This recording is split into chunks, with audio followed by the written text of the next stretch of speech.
طبعا شغل بسم الله والحاجة ما شاء الله. بسم الله الرحمن الرحيم. اللهم صل على محمد وآل محمد. طبعا الرمل ده الإيجابيات وأهم السلبيات. من سلبيات إنه سبحان الله لازم يجيب لي قمل، لازم يجيب لي قمل.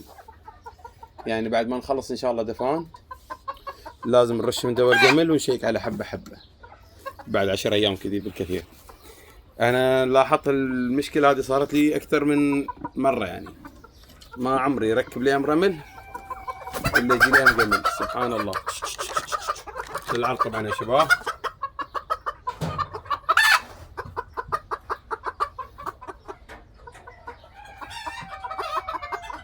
وصلنا هناك كل عامل يحط، بس على الأقل مهن يعني. بس باقي ذا القسم بعد هم يبغى له نظافة، لأن احنا ينظف بعدين يدفي الرمل.